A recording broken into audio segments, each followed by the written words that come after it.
Yeah, so we have covered like most of the things because if you talk about DevOps tools, there is no end to the number of tools that are being used in the market. But Mhm. yeah, we tried to cover like one of the tool for every phase. So for source code and version control, we have covered Git. Then for CI/CD, we have covered Jenkins. Then for static code analysis, we have covered SonarQube. Then for storing artifacts like Artifactory, we have covered Nexus. Then for what else we covered? Yeah, for code build for code building, we covered Maven. Then for configuration management and automation, we covered Ansible. Then for containers, creation of containers, creation of images, we covered Docker. And for managing the containers, for container orchestration, we covered Kubernetes.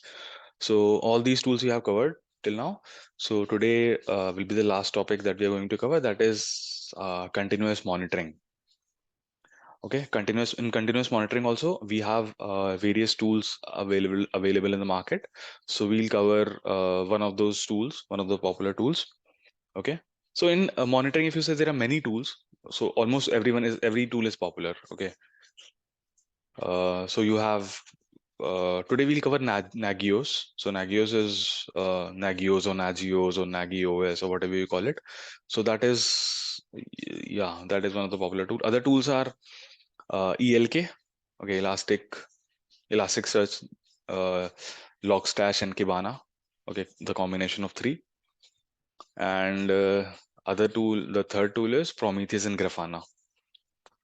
Okay, these three tools are basically used for monitoring, logging and monitoring in the industries.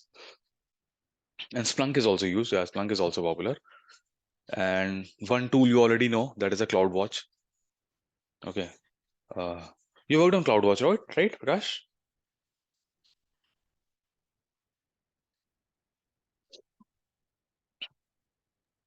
Yes, on the AWS. Okay, okay. So yeah, CloudWatch is also one of the tool, but CloudWatch is, as you know, is very strictly related to AWS. So it cannot Yeah. be used with like it can be used to monitor the servers, but yeah, it is AWS specific. This service is AWS specific. So all the configurations, etc., you have to do in AWS. But other tools are like they are cloud provider independent. Okay, you can use Nagios and ELK and this Prometheus, Grafana, etc., and uh, any cloud provider. Okay, or any on the on-prem also you can use these servers. Okay, you can use these systems. So let me share my screen. Mm,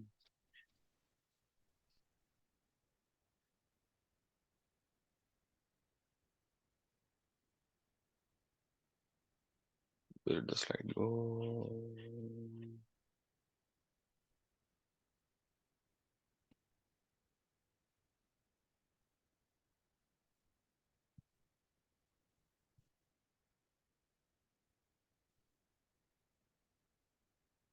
Hmm. Okay, let me share it. Show all windows. Hmm. Why is this not allowing me to share the window? Advanced. Okay, no worries. I'll share my whole screen. Can you see my screen? The slide? Yes. Just a second.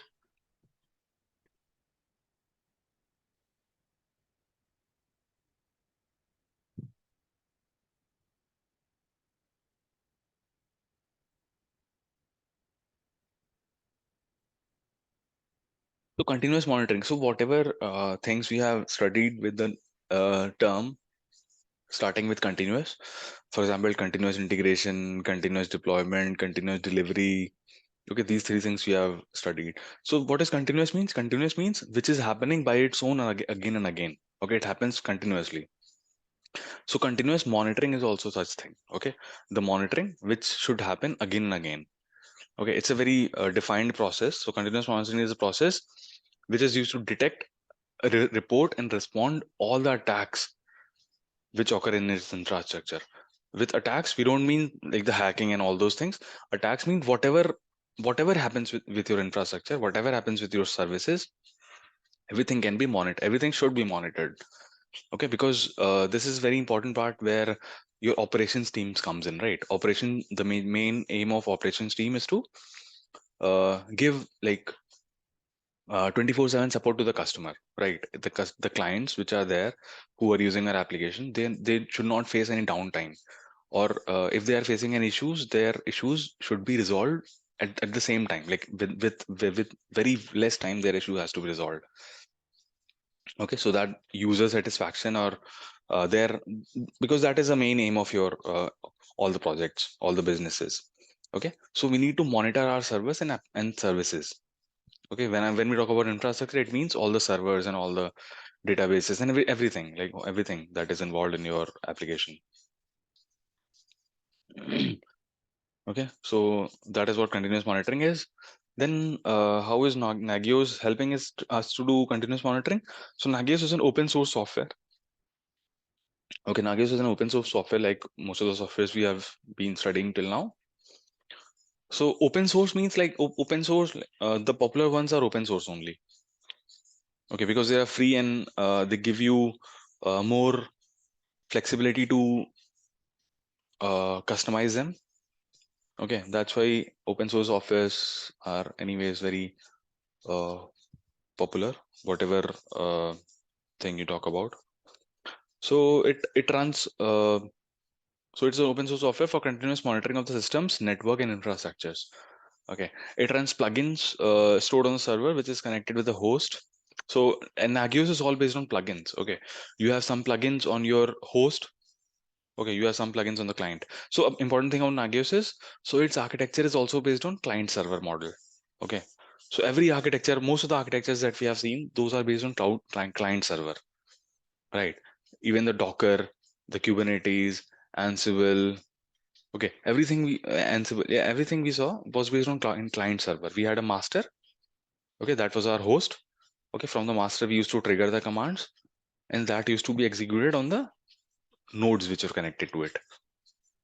Okay, similarly, that is the same case in Nagios. So in Nagios also we have a master where we have all the things installed.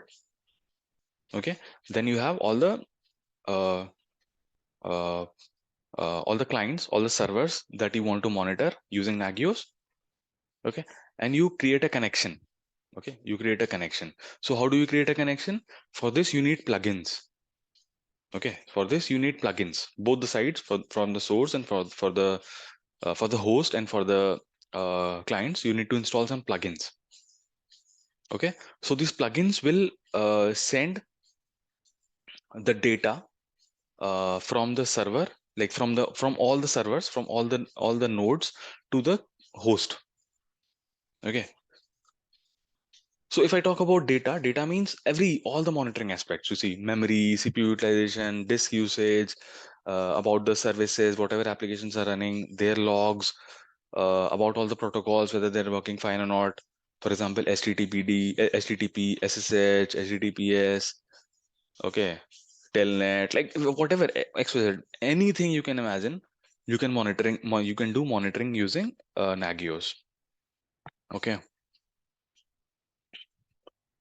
so we'll go into detail about the architecture as well, how this architecture looks like. So before that, just a second.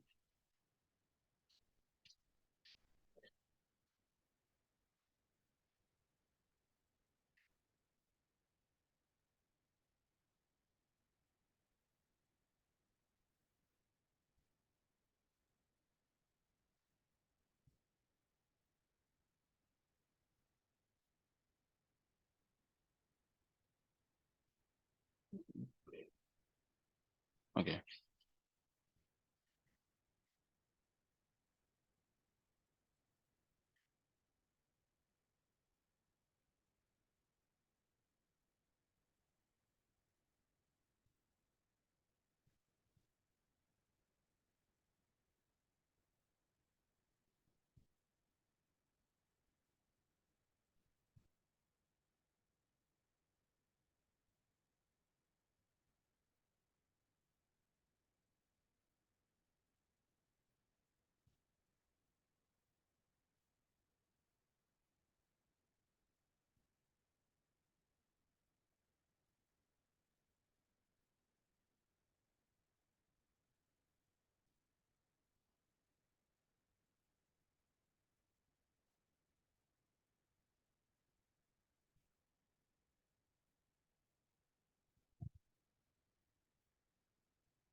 Okay.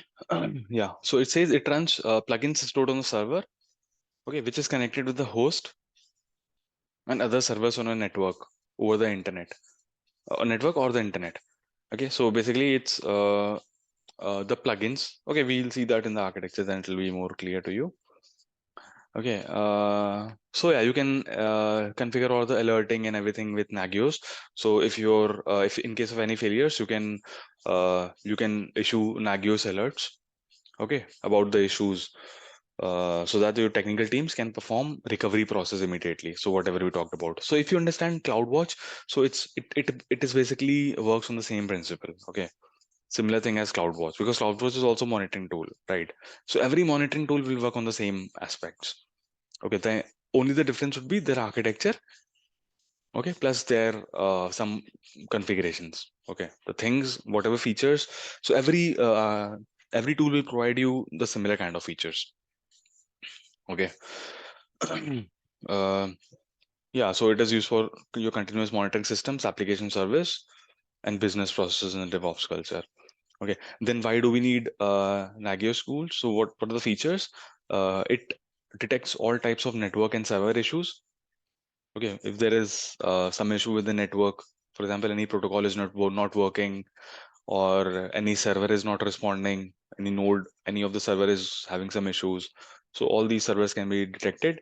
It helps you find out the root cause of the problem, which allows you to get a permanent solution, obviously. Then active monitoring of your entire infrastructure and business processes.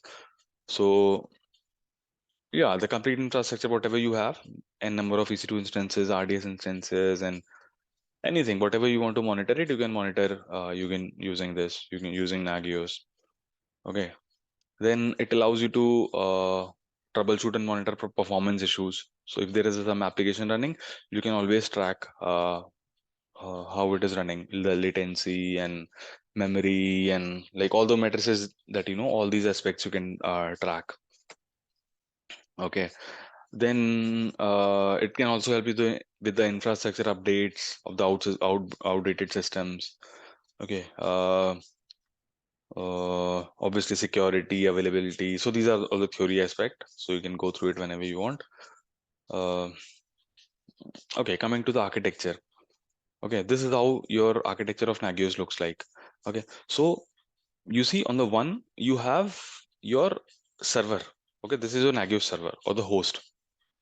Okay, this is a Nagios server, and the remote machine are the clients. You can say clients, or you can say servers, like which you want to monitor. For example, you have 100 EC2 instances. So you want to monitor all those 100 EC2 instances. So in one of the EC2 instance, you will create Nagios server. Okay, you will create Nagios. That will be your Nagios host. All the plugins and everything will be installed there. Plus, there will be some plugins on the remote machines as well. Okay, and uh, this particular server will monitor your all the other servers. Okay, and how you want to see everything. So Nagios has a web interface. Okay, Nagios has a web. It has a very interactive GUI where you can see all the details of everything, like all the services, all the hosts that are connected to it, what is the ping working or not. Okay, everything. That is a pretty good GUI. That is why Nagios is a popular tool. So it has its own web interface where you can see, where you can track, where you can monitor everything. Okay. So other tools which I told you about, for example, ELK, Prometheus, Grafana. So every tool has its own GUI. Okay. For example, I told you about Prometheus Grafana. Okay. So Grafana is the UI. Okay. Grafana is a GUI on which you can see everything. Okay. Prometheus is like a logging or monitoring system, and uh, Grafana is a GUI for it. Okay. Similar thing for ELK. Okay, ELK is the same thing. Okay, ELK stands for Elastic. E stands for Elasticsearch. L stands for Logstash, and K stands for Kibana. Okay, so Elasticsearch is like a database where everything gets stored. Okay, and Logstash gets the log. Uh, there is all intelligence there. It processes the logs which are stored in the database, and works on it smartly, create hashes and everything, whatever it does, and it provides everything to the user in the form of GUI. Okay, so Kibana is the GUI for that. Okay, similarly for Nagios, Nagios has its own web interface where you can see, where you can monitor everything. Okay, where you can see all the your whatever services, whatever things you are configuring, you can see it. Okay, we'll see in the demo how it works, how installation is done and everything. So that will give you a brief idea. So Nagios is very easy. It's a very small installation, is easy, and everything is very easy for Nagios. And even for all the systems which I talked about, all the monitoring and logging systems which I talked about.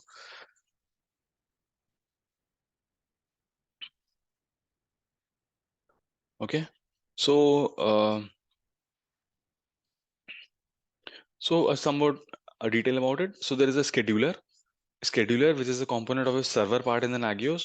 So this is your server part. Okay, this part is your server, and there is a scheduler here. What does a scheduler do? Scheduler sends a signal to execute the plugins at the remote host. Okay, as I told you, there are some plugins here on the Nagios server, and there are some plugins there. Okay, you can call them agent, for example. Okay, the plugins that are there on your uh, remote host means the host which you want to monitor. Here there is a one remote host. Here you can have n number of remote hosts. Okay, and all these remote hosts have to be monitored using Nagios. Okay, so all these hosts will contain some plugins. Okay, these plugins will be like a agent. Okay, you can call them like a agent, which will be triggered by the process scheduler. Okay, so the process scheduler is the one which sends a signal to execute the plugins at the remote host. So there are plugins here. So scheduler will send a signal to trigger the plugins, execute the plug, execute it. Okay, and all the monitoring information you can get. These plugins are responsible for bringing all the features, like all the monitoring things. For example, memory, disk usage, or whatever anything about the services, logs, etc. All these things would be brought to the Nagios server. Okay, and from the Nagios server, it will be sent to the web interface. Okay, so architecture is pretty simple. Okay, then the plugin, the second part was the plugin gets the status from the remote host. Okay, the plugin sends the data to the process scheduler, and the process scheduler updates the GUI, and the notifications are sent to the admins. Okay, got about the architecture? Got the architecture? Prakash? Yes, yes, It's very easy yes, architecture. Okay, it's nothing. It's like yeah, a, you can assume it's like a three tier, not exactly a three tier, but yeah, you have a server which will trigger some plugins on the remote host. Then the remote host will send all the information to the server, and that process scheduler will send all the details to the web server to print. Okay, to display or to act on, to send an email or whatever XYZ things can be done. Okay, so yeah, somewhat in more detail, something it looks like this. Uh, so there is a plugin called NRPE plugin. Okay, there is a plugin called NRPE plugin. This plugin is for Linux systems. Okay,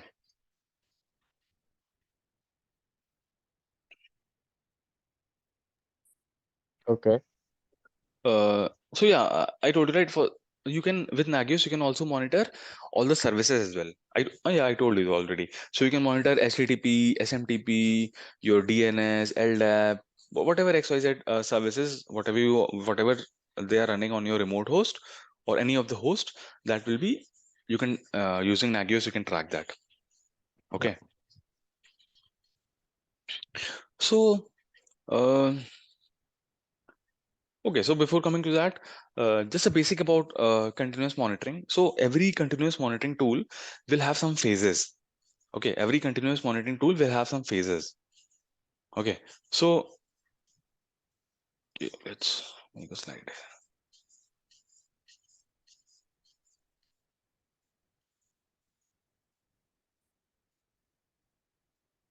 Okay, you can write phases of.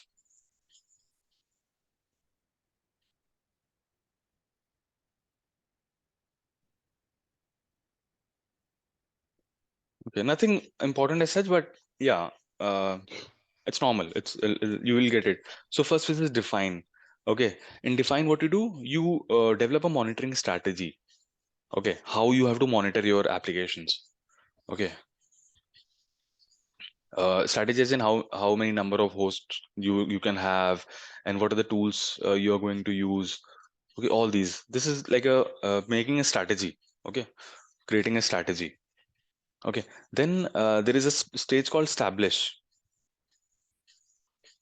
In established stage, what do you do? You identify how frequently you are going to monitor and all the specific details. It is more detailed thing of defining. Okay, after creating a strategy, you go into more detail. For example, for example, how frequently you're going to monitor. Okay, what are the services you want to going to monitor. Okay, these things. Okay, then after establishing everything, you implement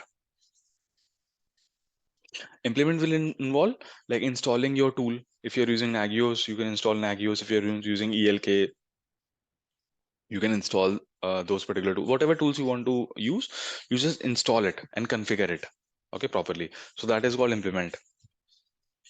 Okay, then there is a stage called analyze.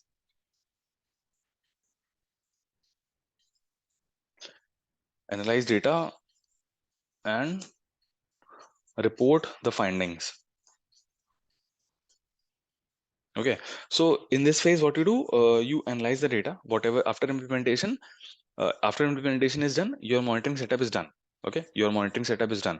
Now whatever the data that is getting generated from the monitoring system, for example, the plugins which I told you, these plugins which are located on the remote host or all the servers which you are going to monitor, all these plugins will send the information to the scheduler, right, to the host.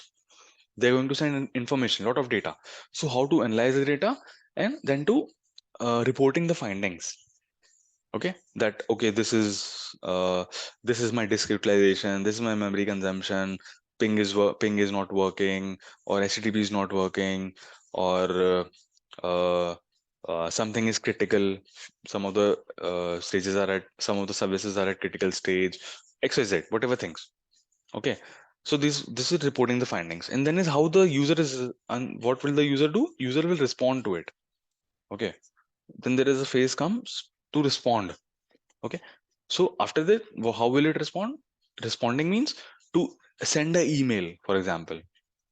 Okay, for example, sending an email to the user, and what will the user do? User will fix everything. For example, if there is a disk, if my monitoring system reports that the memory consumption is very high. Okay, it's always reaching 100% most of the time. CPU utilization is going high. Disk is almost full. Okay, so it will our monitoring system will show it everything on the GUI. Okay, on the GUI, my monitoring system will display. Okay, then the user can act on it. User can respond however he likes. He can increase the EBS volume. Okay, if the space is low, he can change the EC2 instance type. Okay, for example, from T2 micro, he can make it to T2 medium, or if it requires even more, so he can enhance the system size. Okay, so uh, it depends on how the user responds. And then comes the last phase, that is review and update. Okay, in this case, you review after doing all the changes. We have to review. Okay, whether these changes are working fine or not. Uh, again, if the changes are not, whatever the changes that we did are not working properly, so again you can update it. Okay, review and update. Okay, this was a basic theory of continuous monitoring. Okay, nothing important, but yeah, as if you're going at a high level, you should uh, know it. That so yeah, that is fine. Okay, clear. Yes, yes. Let's paste it. Let's copy it here because it is okay. So yeah, I was telling you about this NRP plugin.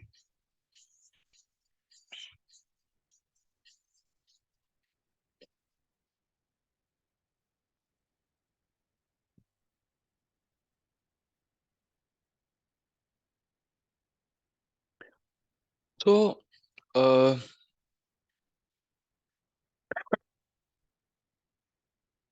So we discussed what there are a lot of plugins, right? So here this is a monitoring host. Okay, this is, let's say, your monitoring server or your master server, you can say, where your Nagios is installed. Okay, this is the place where you're doing your Nagios installation. Okay, then there is a plugin called check on NRPE plugin. Okay, there is a check NRPE plugin here. Okay, uh, so and there is a process, that is NRPE process, that is running on the hosts, on the remote machines. Okay, let's say there are 20 servers you want to monitor. Okay, so on the servers you will install something. Okay, you can install this plugins. Okay, so uh, this will have all the processes that you want to monitor. For example, check disk. So these are also your you can say plugins only. Okay, check disk, check load, check HTTP, check FTP. So there are many services that you want to monitor, right? There can be many things that you want to monitor. Okay, so all these information are so there this plugin triggers, this NRP thing actually triggers these processes. Okay, check disk, check load, check HTTP, check FTP. So all these things are checked. Okay, all these things are checked and they are then sent back to your host. Okay, and after that, uh, whatever the information is sent, that is being displayed on the UI. Okay, so if you go to the theory part as well, so NRPE, which we are having it here, okay, on the remote host. So it says that NRP is a program. Okay, it's a program that runs as a background process on the remote host and processes command executions request from the check NRP plugin. Okay, so check NRP plugin here, check NRP plugin executes this NRP process. Okay, it's a process running. It is executed by check NRP plugin. Okay, and uh, upon receiving the plugin request from the authorized host, it will execute the command line associated with the command name it received. Okay, and send the program output and return code back to the check NRP plugin. Okay, I hope you got it. It's depicted in the diagram only. So NRP check NRP is Yes, a yes. plugin. It executes the NRP process. Okay, and all the things are run. For example, checking the display, checking the load, checking HTTP, checking FTP. All these things are run, and all these information is sent back to the check NRP plugin. Okay, and about the check NRP plugin, this is a plugin that is run on the Nagios host. Okay, and it is used to contact the NRP process on the remote host. The plugin requests that the plugin be executed on the remote host and wait for the NRP process to execute the plugin and return the result. The plugin then uses the output and return code from the plugin execution. This is all theory. Okay, this is all the theory. If you want to read, this is just for reference. Later on, if you want to read, you can read it. But the idea was about this only. So you have an RP process running here, and you have check an RP plugin here.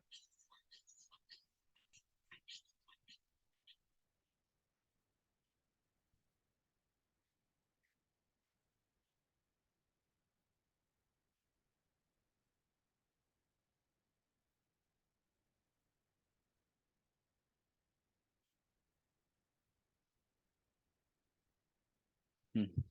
Okay. So yeah, full form of NRP is Nagios remote plugin executor. Okay, I'll write it here as well.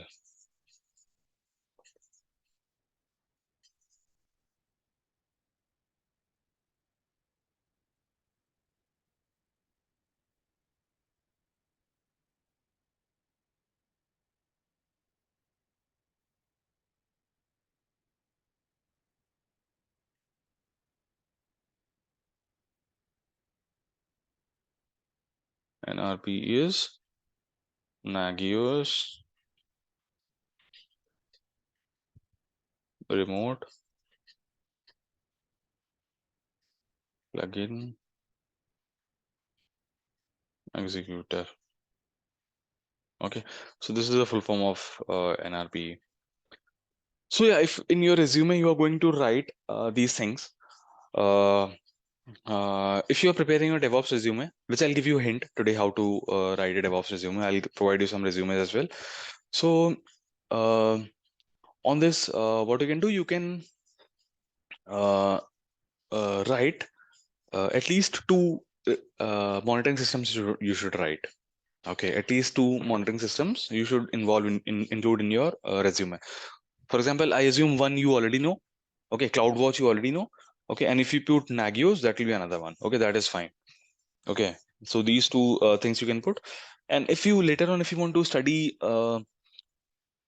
Prometheus, Grafana, and ELK, okay, all these things you can study. You can always study it. Okay, but all these things will work in the same way, similar to, because all these things are monitoring on doing the monitoring only, right? These are just the separate tools. Okay, so you can mention Nagios and CloudWatch in your resume if you want.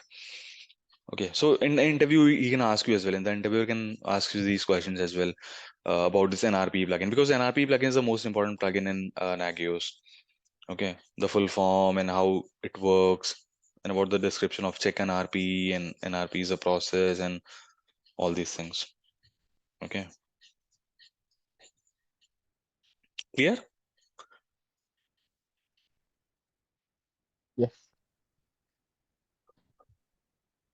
Okay, so yeah, basically this was it about the theory. There is nothing more. So mm, yeah, other things we'll see in the in this only in the when we are doing the installation. Okay, so here in your server also you have some plugins. Okay, you have some plugins I already told you, like an RP plugin and all those plugins you have here. But there are few things here as well.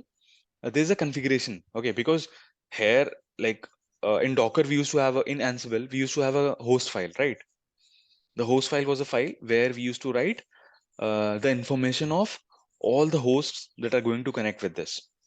Okay, so here also you will have similar types of files. All the configuration files you will have on your host. Okay, on your Nagios server, you'll have the configuration file. That those configuration file will contain a lot of things. Okay, will contain a lot of things. For example, what are the servers? What are the IP of the servers you want to uh, what are the IP of the servers you want to monitor? Okay, what are the services you are going to monitor? Okay, what are the things like specific details on the what are the specific details on the configuration of what about this remote host? Okay, plus there will be some configuration about the server about the Nagios in general. For example, like what is your frequency? Okay, frequency of sending a request. Okay, the frequency of uh, the logs in and out. Okay, then configuring the emails and etc. All these configuration you will all these configurations you can do on these on this on the server. Okay. Mm. Yes. And there will be a database as well here on this Nagios server. There will be a database located as well. That will be a small database that will just contain all the logs. Like these remote machines are sending the logs continuously.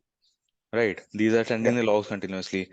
So all these things will be there in the database. Okay, whatever the information is going on, related to the dashboard also. So your dashboard Nagios web interface you will see how it looks like. It has all the informations. So regarding that also, things will be stored in the database. Okay. Okay. So let's do something about the. Let's start some installation. Okay. So with that also let's spin up an EC2 instance. Okay, so there are already two EC2 instances running. Okay, leave it. I'll create some more EC2 instance. Okay, so let's do the installation.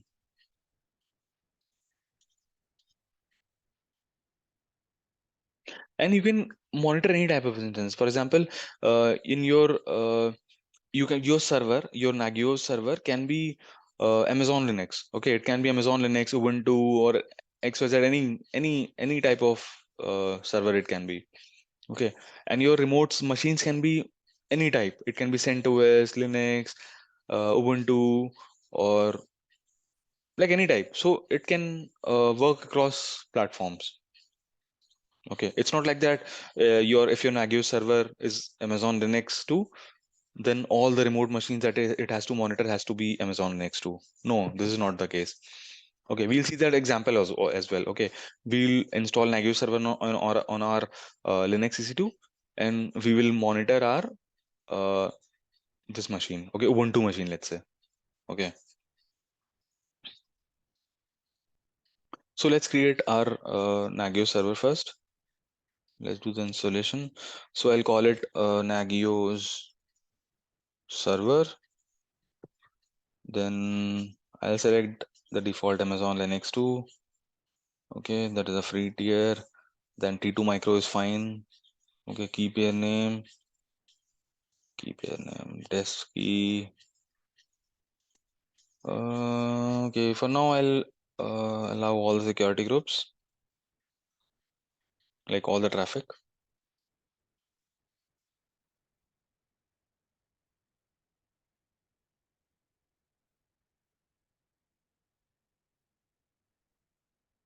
Just a second.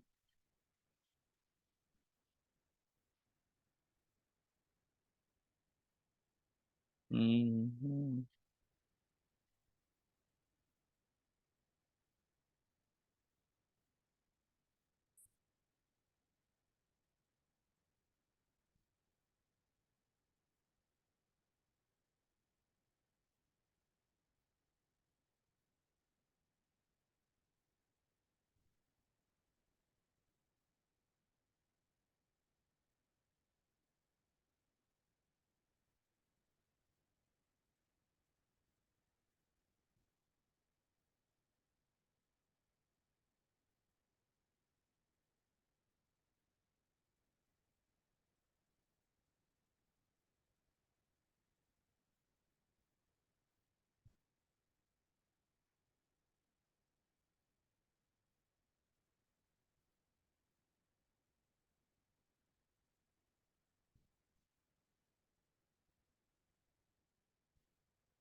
Okay, so where were we? Where were we? Where were we? Okay, so this was our EC2 instance. Okay, let's launch it. Okay, let's log into our Nagios server.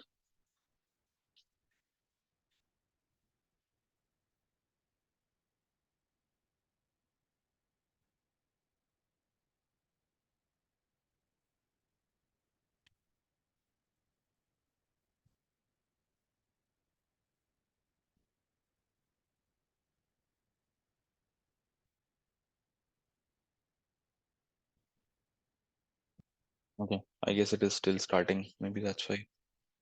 Okay, so now it has EC2 hyphen user. Okay, sudo su. I log in as a root user. Okay, so let me increase the font size as well.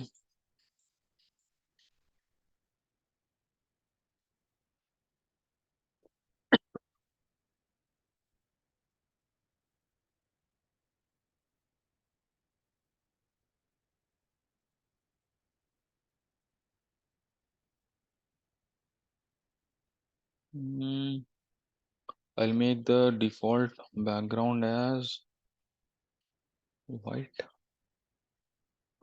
and let's make the foreground as red. Okay, so this one is my host or my Nagios server. Okay, let's do the installation.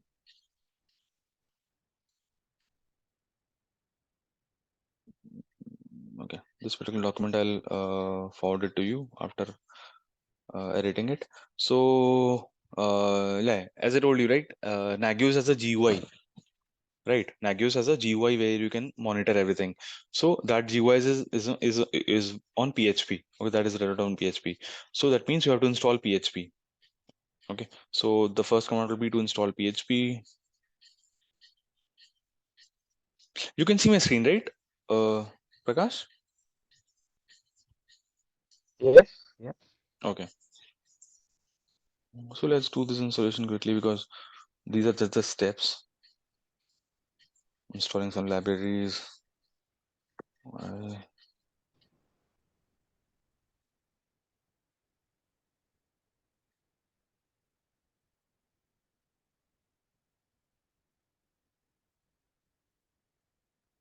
Okay, complete. Then you have this you have to install.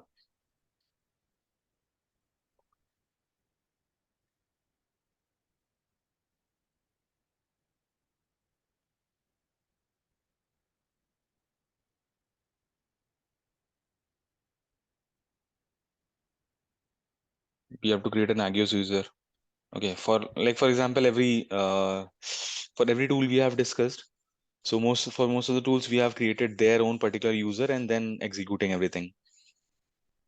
Right. For example, in Ansible we created Ansible user. For Docker did we create a Docker user? No, I don't think so. We created a Docker user. But that is a good practice to if you're installing any tool. So for that tool, create a user. Okay. For example, Jenkins as well. If you are installing it, create a Jenkins user. Okay. So that it doesn't become a mess. Okay. So you can always switch as your user and then fire all the commands. Okay. So for this also we are creating Nagios user.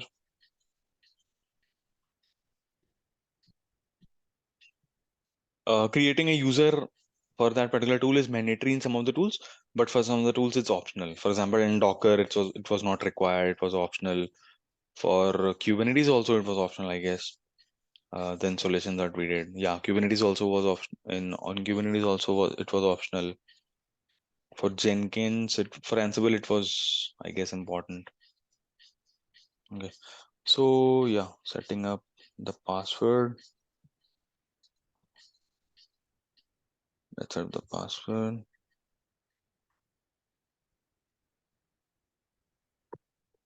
Okay. Then adding a group.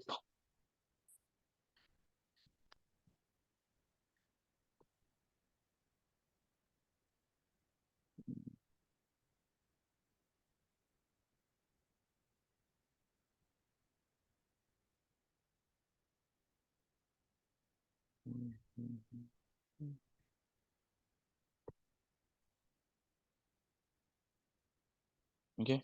It is asking you to create a directory. So I'm creating a directory called downloads.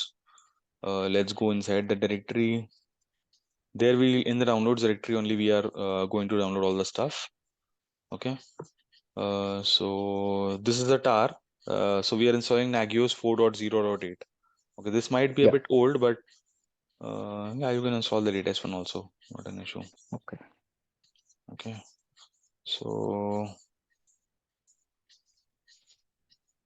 this is downloading the package. Okay, so where did it download? Oh, I think the link is not correct. Sorry. I'll remove all these steps. This was some. Mm, Yeah, this was the command to get. Hmm. So, sorry, this was the command to download everything. This package, Nagios 4.0.tar. This tar you have to download. Mm, I'll remove this. Forget this step, whatever we did just now. Yeah. Okay, this was something which I was. So actually, I copied the whole history there. So, okay. So yeah, in the downloads folder, we'll download our Nagios star. Okay. So the tar is here. and then we have to download Nagios plugins.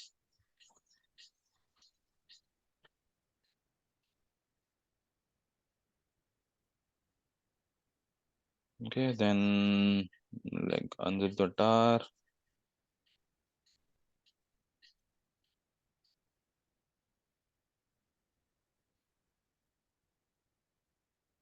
What is this? Leave it. I'll add the command like that only.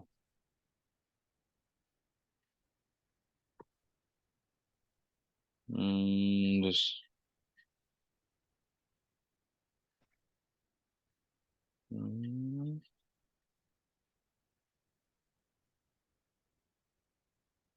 Nagios 4.0.8.r.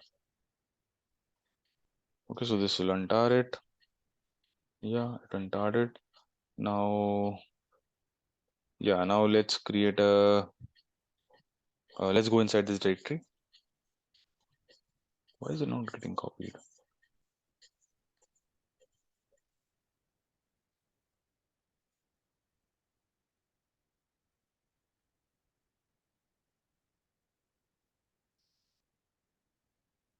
Mm, Not getting copied.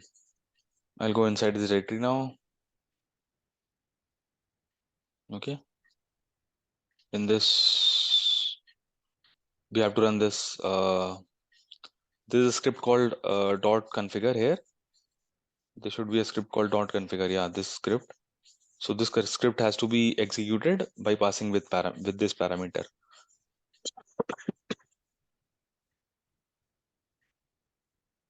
What happened to this? Because of some weird reason, I'm not able to copy.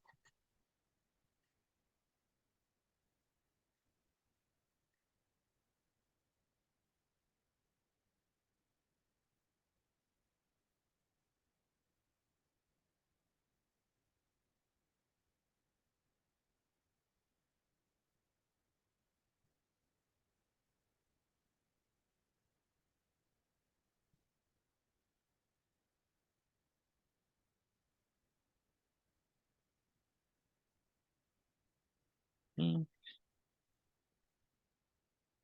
Hmm. Now it's fine, I guess. Okay, now it's good. Okay, so I'll execute this particular script. Dot slash this configure with command groups nagios cmd. Okay, this script has to be executed. Okay, and then we have to compile this. Okay, to compile this we have make all command. Make all.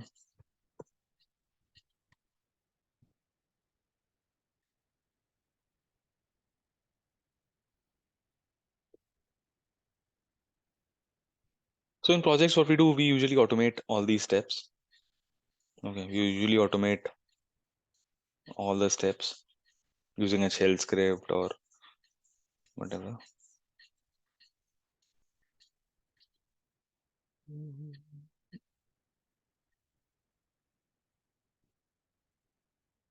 Okay, now it says make install.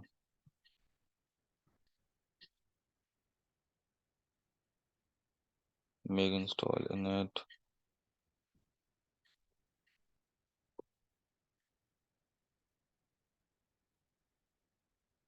Then make install config. Then make install command mode. So all these things you have to compile. Okay. Make install webconf.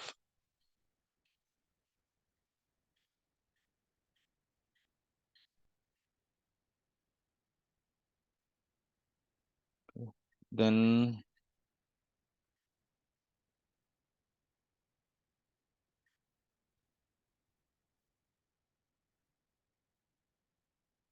so it is asking to set the password of the GUI. Okay, the GUI which you will be logging in. So that GUI will have a username and password. Okay, so this script is doing what it is doing. It is creating a user for the GUI called Nagios admin. Okay, you can create your own user whatever you want. So this particular command is creating a user called nagios admin, and I can provide the password. Okay, let's provide the password as nagios only. Nagios. Nagios. Okay, so for the user nagios admin, I have added a password called nagios. Okay, then I need to start httpd.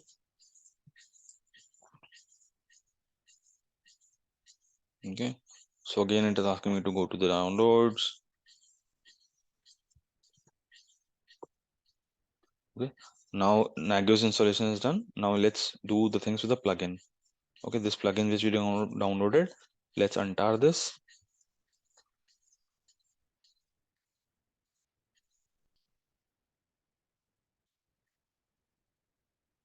Now do a cd into this. Just a second.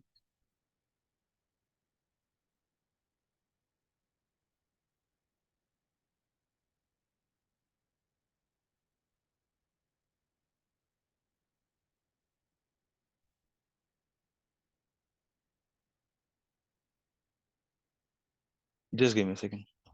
Call.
Hmm.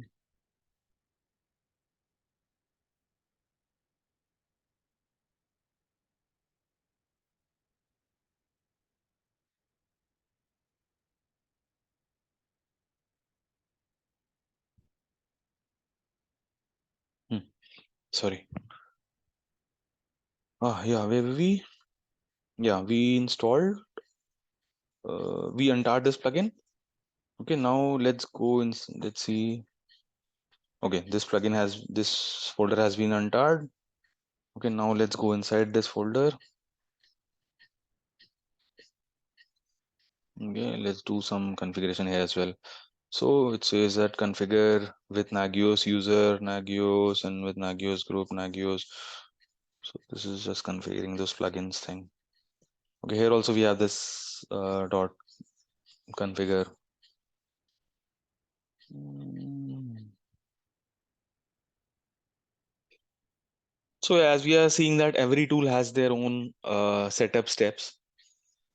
Okay, so yeah, for installing Kubernetes, for installing Docker, for installing Jenkins, for everything you have your set of installation procedures, and that might differ from version to version. Okay, for some older version, the step, some small steps might be different, or it might be differing based on the server where you're installing.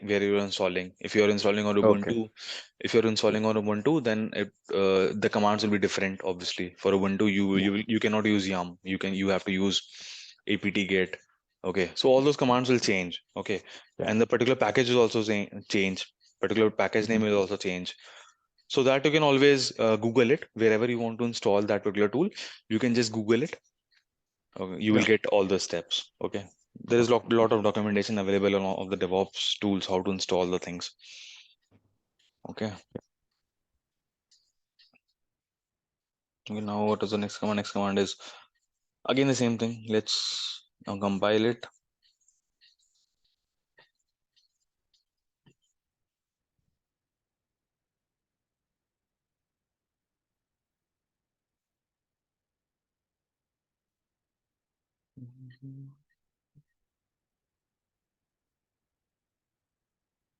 Yeah. Now do I make install?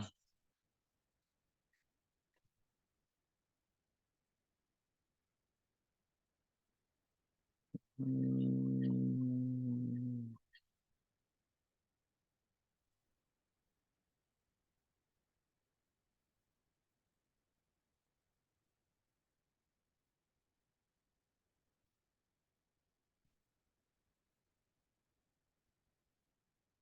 Hmm. So this step is this is a file nagios.cfg. This is an important file. Okay, I'll show you what are the contents in this file. Let's do this step first.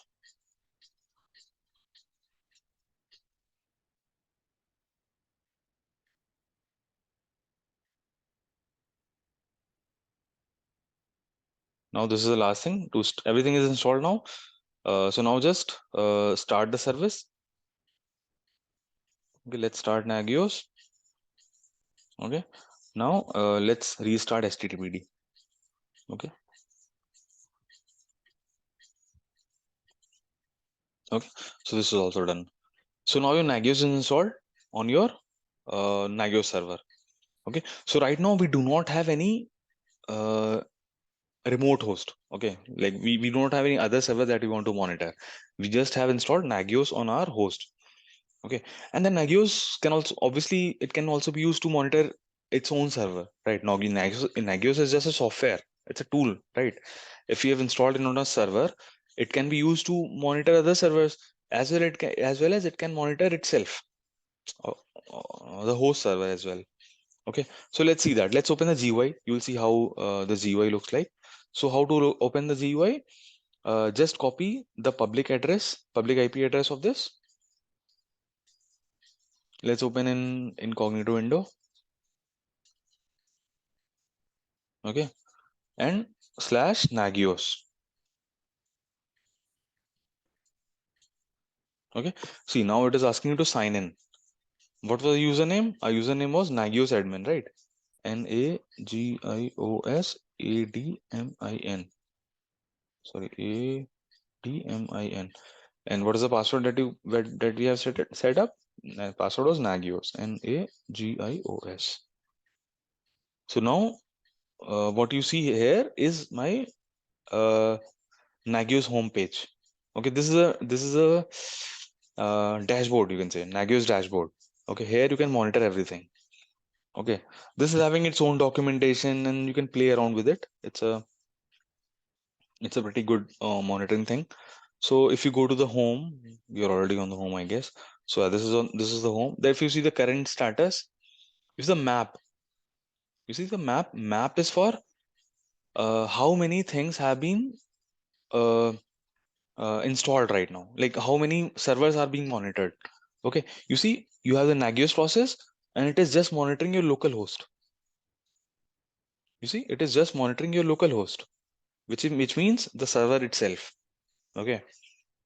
If you check the host as well, it is showing just one host. That is a local host.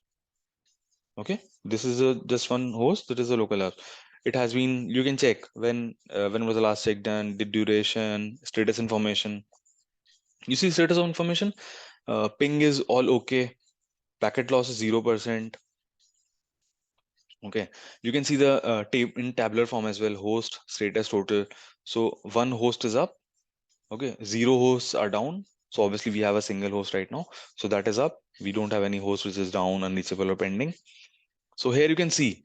Okay, if you have 10 hosts, it will categorize it accordingly. In those 10 hosts, let's say two hosts are not reachable, so it will say that not reachable, or they're in the pending status or whatever.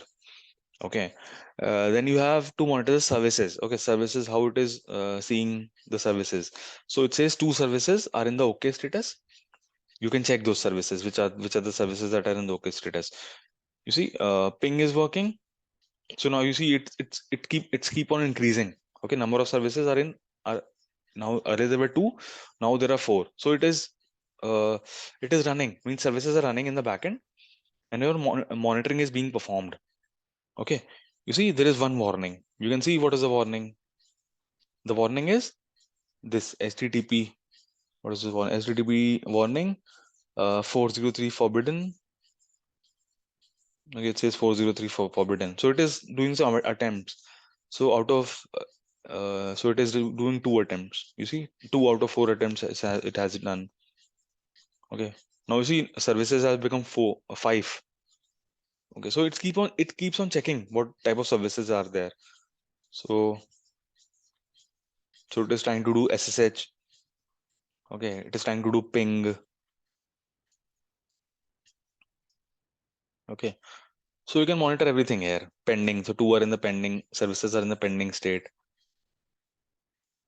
So see, one has gone critical. One of the services has gone critical. I guess this should be swap usage. Okay, swap usage is going critical because I guess this is my T2 micro, right? This is my T2 micro instance, and it says 0% free. Swap is either disabled, not present, or zero in size. So I have to do certain settings. Now it's time for me to act upon it. So I can do, the user or the programmer can developer can do whatever changes he wants to in a system to increase in to set up everything. Okay, these are the things that he can see. So it sees two problems. Okay, so all these things will come in. So as two problems are, one is in the warning, and another thing is critical. So this is how these dash everything in the dashboard you are seeing. Okay, like if you have right now we have just one host, that is a local host. If we add another host, you will see one more host that is connected, that you can also monitor that. Okay, then all the Okay. services that are all the services that you see are being monitored. Current load, the current users, HTTP, ping. So these things are by default. We are not set up Yeah. anything here. Okay, disk space. See, disk space, it is showing free spaces 621, 6221 MB. Okay. Uh, you can check the host group. Like if you have created some groups, then you will be able to see here in the form of grid or in the form of summary. Okay. Then you can see all the problems, which are the problems you want to handle. Okay, for example, yeah, these are the problems which we are having right now. The hosts which are unhandled, there are no hosts because there is one host right now, right? Network Yep. outages, there is zero blocking outages. Okay, you can see the reports as well. Availability, uh, in the form of host. Let's see availability of the hosts. Okay, continue to step two. All hosts. Let's do it for all hosts, or you can do it for particular host as well. Okay, let's continue for all host. And you can check the times. If you want to check the availability in the last 7 days or everything, you can configure in the last 1 week, last month, or even for the date wise, you can configure from this date to this date. Okay, all these small configurations you can do. Okay. Okay, then you can create a report. Okay, this report will give you everything. So uh, it has been up. It says 0%, 0%. Right now, it is not populating everything. It has not determined everything right now. Okay, last 7 days, because we have uh, installed it right now only, right? Yeah. So, yeah, trends and everything you can see. Then alerts. Alerting is you see all the critical things here. So Uh-huh. all the events you can say. So Nagios were installed at this time, 9:14:15. Okay, then all the things happened. Like all the events, whatever the events happened. Okay, the first alert was generated for HTTP, then swap usage gone critical. Then again, it is alerting me every time. Okay, see, it has sent me many alerts on the It's saying critical. This is service alert. So app usage is critical. Okay. We can check the history, then summary form as well, then form of histogram as well. You can see the notifications here.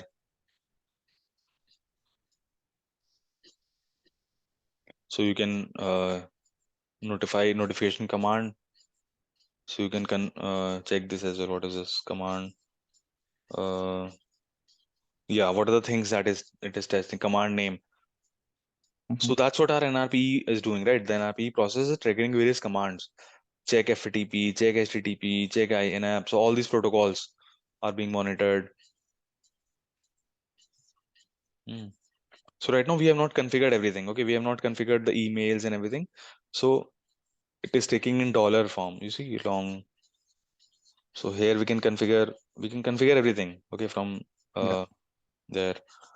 Then you have event logs, like what are the events that is happening. Okay.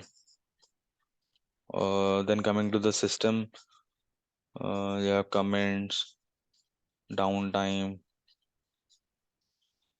You can schedule your downtime. For example, you have many hosts, Mm-hmm. and if you have to install, do some maintenance activity on the database host, let's say, so that you can configure the downtime as well. Yeah.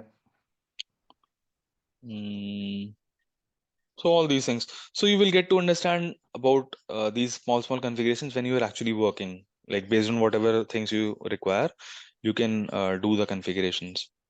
Okay. Okay, here you see all the configurations. Select the type of configuration data you want to wish to view. Let's see about the hosts. So right now I have just one host. Okay, the address is the localhost 127 dot this, and I see everything about it. Yeah. Okay, see check period is 24/7. It is this will run 24. This will monitor it 24/7 time. Okay, and here you can filter it. From here you can filter Mm-hmm. it. If you want to check the services only, you can check the services. If you want to see the host, you can say see the host. So see, I check services. Now it is showing me all the services which are running host wise. Like for like right now we have just one host, right? So for this local host, these are the services, the current load, current users, what is the command that they are firing internally to check this. Okay, Yeah. so this is your Nagios dashboard. Okay, now let's say you want to configure Nagios for you want to monitor a server. Okay, let's say if I want to monitor a server, so let's launch any instance. Let's launch an Ubuntu instance this time. Okay,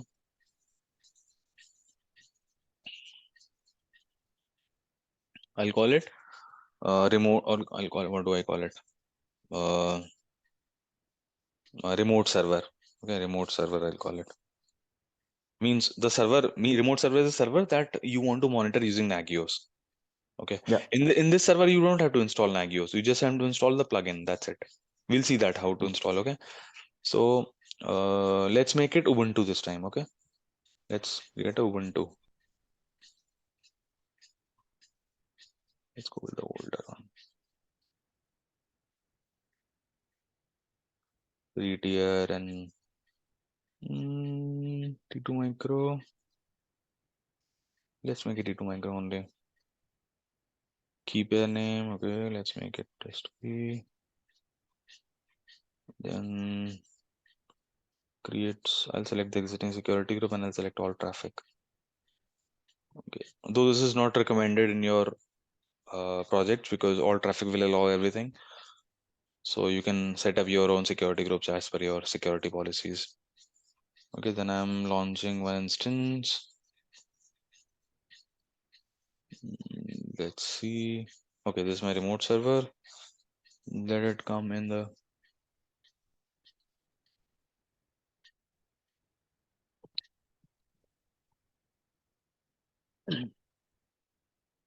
Nagios is easy. It's not. difficult. Only thing is configuring it, and then you can always monitor. Okay.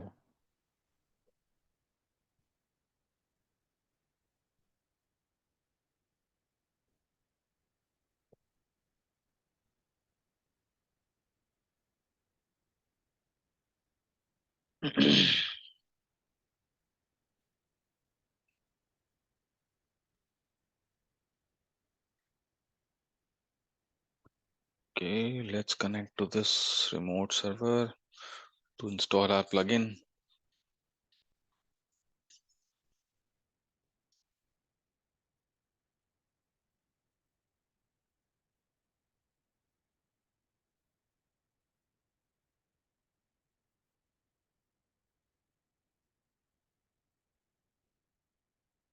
Let's make it. Let's say in the appearance. Okay, this is a Ubuntu instance, right? So I'll ubuntu. I'll log as an Ubuntu user.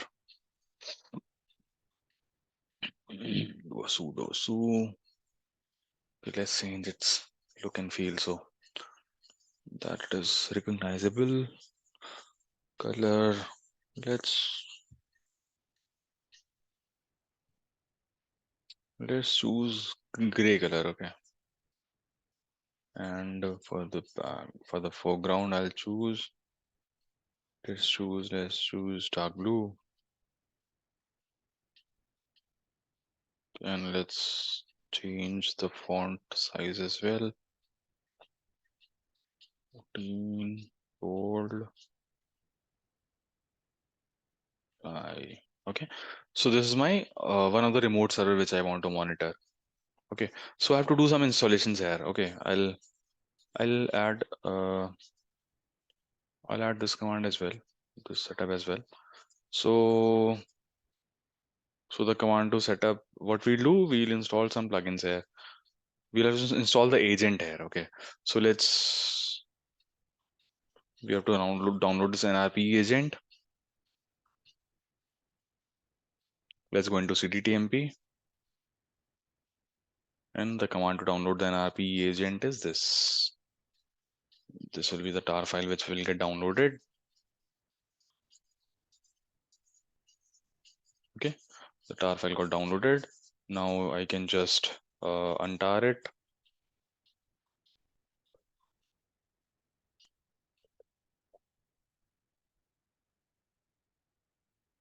Okay, it got untarred as well. Now let's go inside this.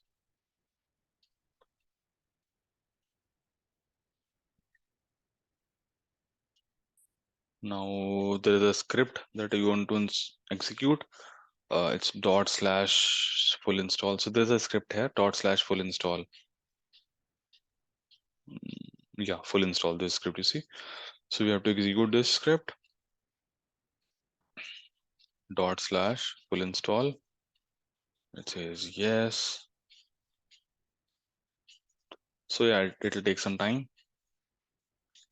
So this will automatically take care of a number of things for you, including modifying the distros package manager, installing prerequisite packages, creating required users, defining services. So it is automating everything, configuring the firewall, configuring the agent, everything this will script will do. Okay, this takes some time.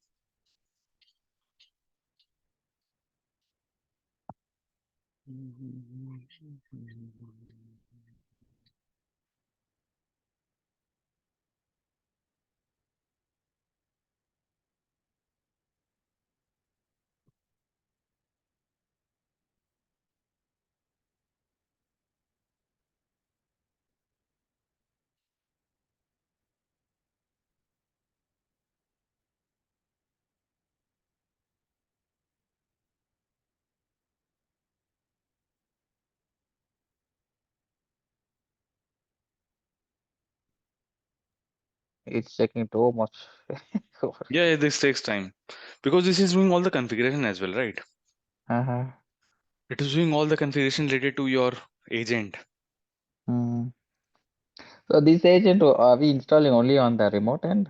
Mm. Yeah, this agent you have to install on all the remote ends. Like if you have 100, Mm-hmm. if you want to monitor whatever servers you want to monitor, You have to install Yeah. this NRP agent.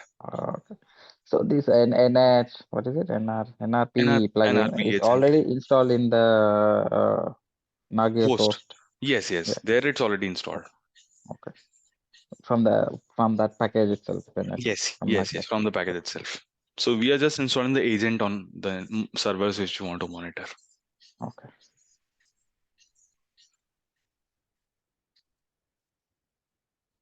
You can automate it as well. Like, for example, what we usually do in industries is, uh, like all our instances are getting created using CloudFormation only, right? So in the CloudFormation, we specify one of the step as installing Nagios. Okay, so whatever uh, installing Nagios agent. So if so, whatever servers that will be launched, whatever EC2 instances that will be launched, automatically that will install this Nagios agent. Okay. Yeah.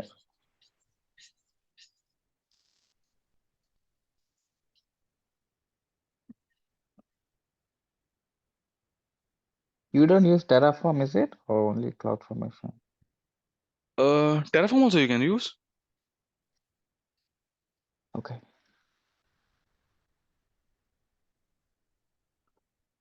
Okay, now it is asking you NRP is currently set to allow connections from only these IP addresses. This IP address means 127.0.1. That Mm. means it's local host. Means a local host of Mm. this. Okay. Okay. Now you have to enter the IP of your Nagios server. Okay, if it says that Mm. if you would like to change this list, enter all the IPs to allow. Okay, so Mm-hmm. we have to enter the IP of our Nagios server. Okay, so what is the IP of our Nagios server? No. Mm, This was my Nagios server. I'll copy this and I'll paste it. Okay, I'll press enter. Hmm. So it says that it is installed now. Installation complete. Mm-hmm. Okay, Nagios 11 Linux agent installation complete. Okay, Okay. now, but yeah, this is not it. So you have just installed Nagios agent. Okay, but you have Yeah. to tell your Nagios server that there is a thing that this agent is running here, right? Mm-hmm. So now we'll go to the server. So in this server, uh, in your this particular path, user local etc,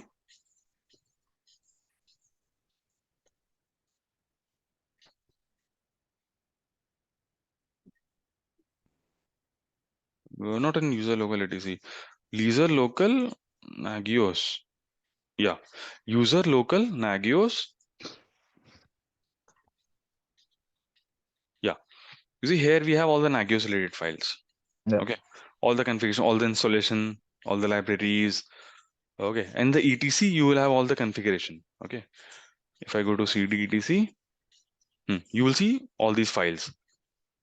Okay, Mm-hmm. HTTP password user, this was for the user for the GUI. Okay, Mm-hmm. then you have Nagios CFG. Okay, this is important because Nagios CFG is the file where you have all the information written. For example, what will be the log file?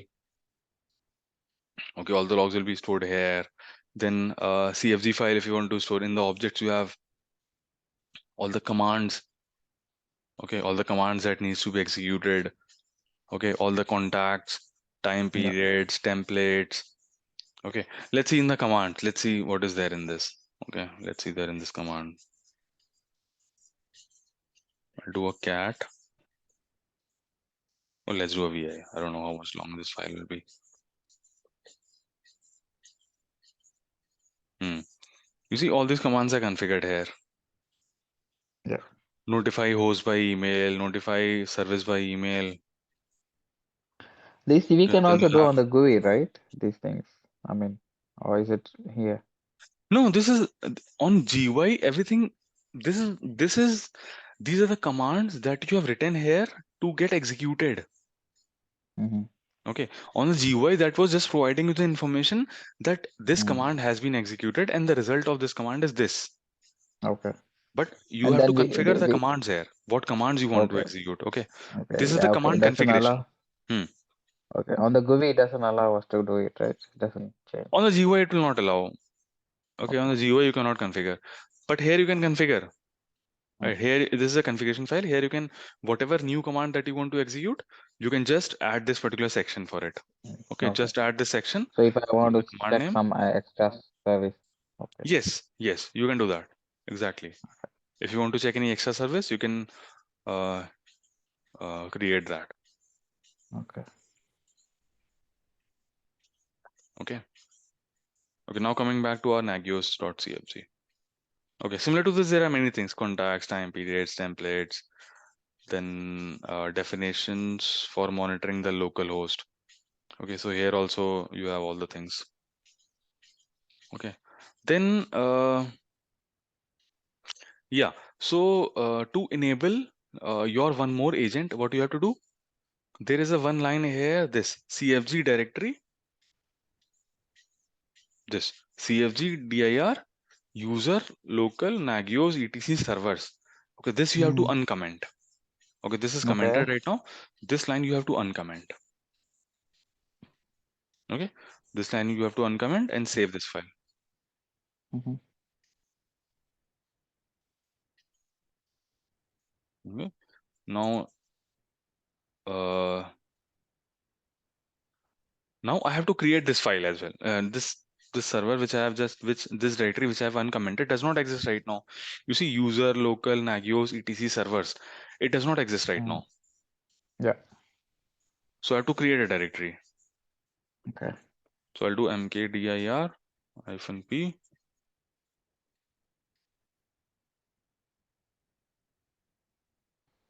Okay, so the servers directory got created. Now let's go inside the server directory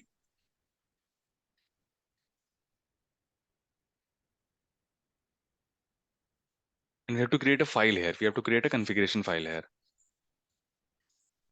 Okay, so I'll forward you this document as well, how to configure it.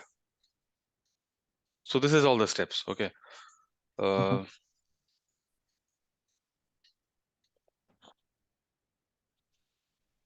yeah. So this is a file you have to create, clients.cfg. Okay, create a file called clients.cfg. In this clients.cfg, you have to specify all the clients, means all the servers that your Nagio server has to monitor. Okay, and you have to define the host. What are the hosts you want to monitor? Okay, so you just copy this, paste it, and just in the address you have to replace it with your IP of your this server which we created. Okay, the remote host.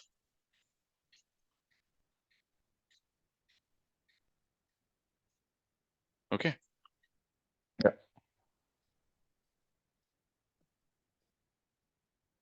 and just save it. Okay, all the other things you can configure, like notification interval will be 30 seconds or notification period is 24. All these things you can configure. Okay, so it is saved. Okay, now what is the next step?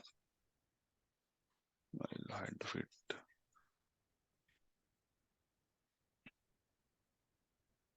Hmm.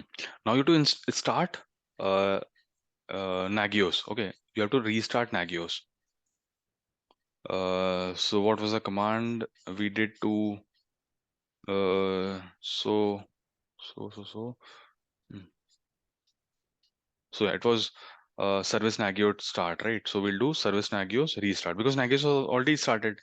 So we'll just Yeah. restart it because we have made some configurations, right? So we'll write Nagios service restart. Okay, this is restarted, and let's restart HTTPD as well. Okay, not required, but yeah, let's restart it. Nothing bad in restarting things. Mhm. Okay, so it got restarted. Now let's see how it is being reflected in your Nagios host. So if you see, if I go to the map, you see I have two things: localhost as well as the client. Mm-hmm. Okay, I have the localhost as well as I have the client. Yeah. If I go to the host, obviously I'll see both of the things now. Okay, Mhm. and the way we are monitoring the localhost, you can monitoring your this particular client as well. Yeah. Okay, the same thing will be there. So services, it will show you it is still doing all the things, but yeah, in the background it is doing many things. So between the Nagios server and the host, we have to enable all the traffic, right? Like the This you do not have to do explicitly, but uh-huh. you could. This was done when you specified this. When you specified in your this host, you specified your IP, right? Mhm. You specified the IP allow from. So this did everything. Okay, this did most of the things. It did subcon. So it enabled. Uh, So it does all the firewall rules as well, yes, security yes, group, yes. All account. these things.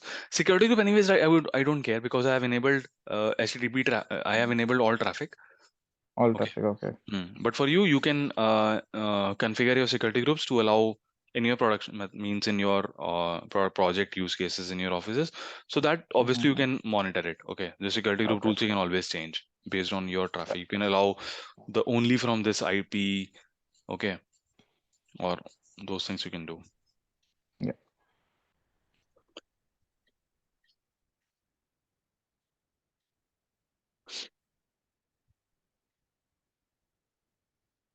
Okay, so here also you see host status total.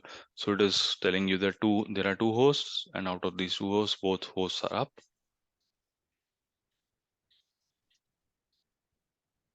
Okay.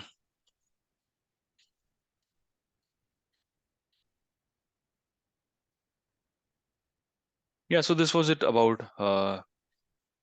Nagios. Yeah. Mm,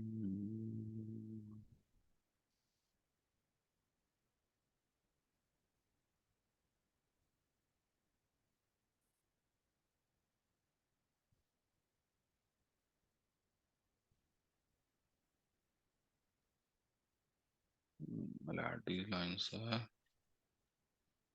Mm,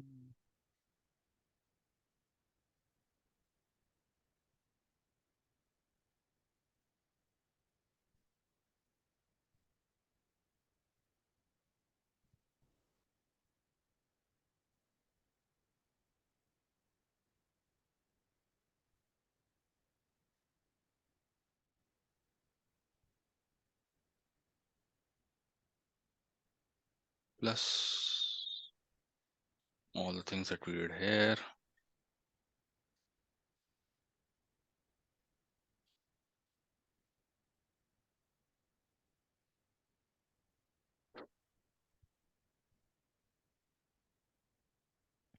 Or I'll forward you this link to this only.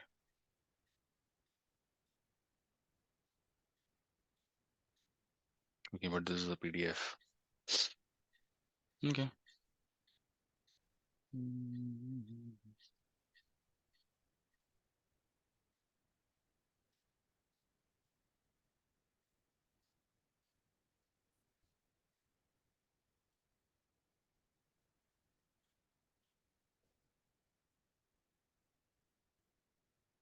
mm,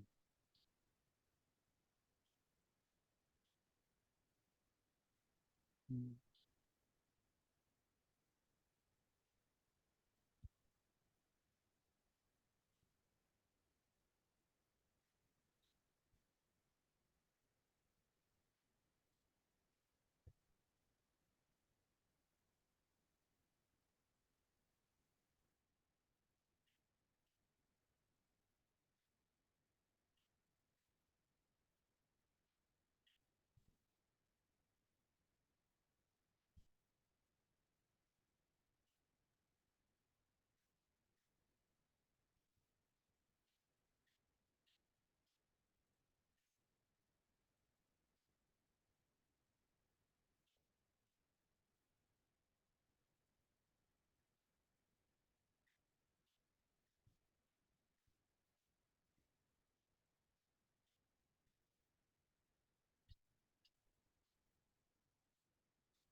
Mhm.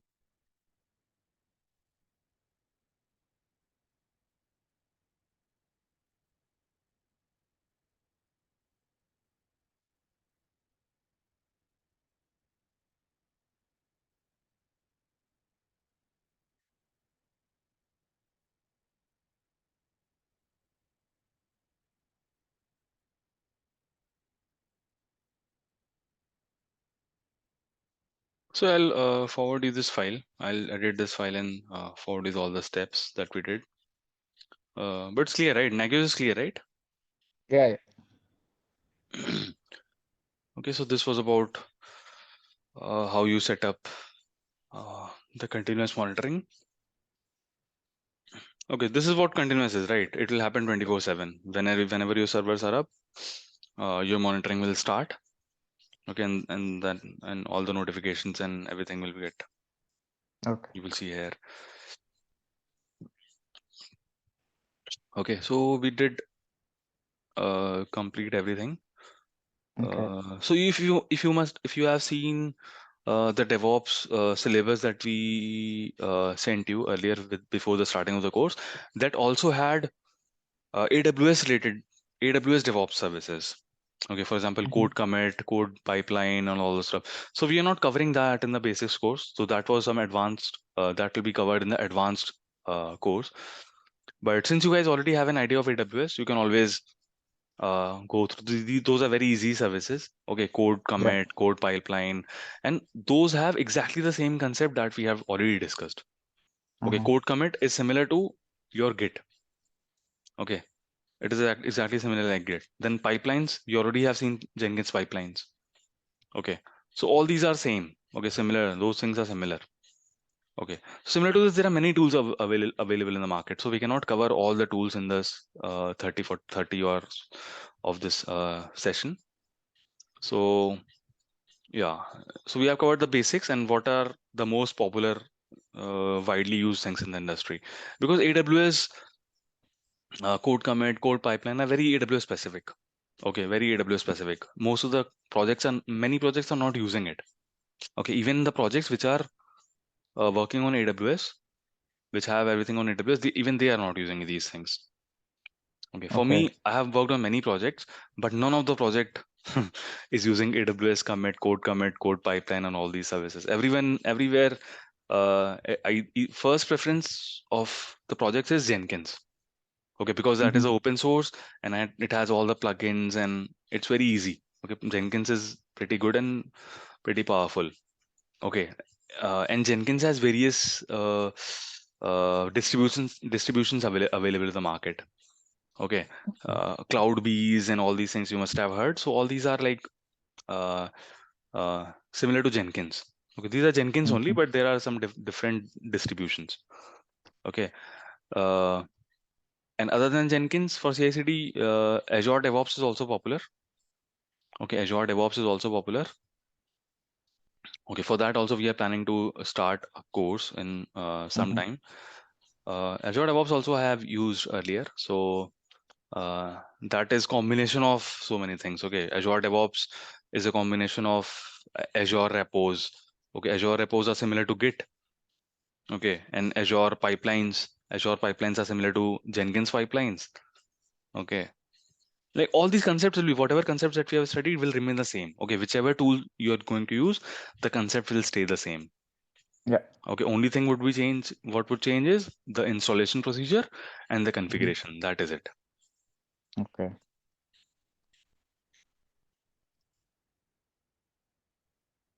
Okay. So now in the next session, we'll go through the project. Okay. About the Yeah. project, what I'll do, I'll forward you a document as well. I'll Okay. forward you a document which will have all the steps to configure everything, all the steps that you can always follow. And that will go in short in the next session, and you can always perform all those things. Okay, because we are doing most of the things and has as hands-on. Okay, we are not. We have covered like very less of theory in all those sessions. Like most Yeah. of the things, I'm installing the things and letting you know guys how to install and doing everything from scratch. Okay, so Yeah. it was mostly hands-on only. But yeah, for a real-time project, so we'll have it in the next session. Okay, Okay. that will cover mostly everything. Okay, so Okay. yeah, any doubts, Prakash? Any No. questions? No. Okay. Okay, so I'll share this document as well along with the recordings of this session plus the last two sessions. Okay, Okay. Thank you and very also much. let me know if you see there is any recording which is not there in the repo. I'll upload that as well. Okay. Okay, if you find any It recording which is. is not there. Uh. Yeah, I mean, I'm trying to get all the recordings also so I can revise. Mm-hmm. Uh, Yeah, yeah. We can and upload. I We think have I uploaded saved everything, I it. guess. Yeah, yeah. But not everything is online now, isn't it? It only stays for a short while, is it? All the recordings? That I'm not sure. That I can check with Devajit. Yeah. Uh, but these recordings should be there. Or you can download it. Um, You can download it, right? so far, I think I'm just checking mine now. I have 16 videos. 16. Just, So today was 18th one, right? yeah. So yeah, maybe if I go to my downloads, so documents, Zoom. Here I have 18. 18 is going on. 17, 16, 15. Okay. You have till 16. Uh, yeah, I don't know. Yeah, I have 15 MP4 files. Mm, okay, try to check I their have, names. Maybe yeah, 16 there are is not duplicates. uploaded, right? 16 you said was not uploaded. 16, there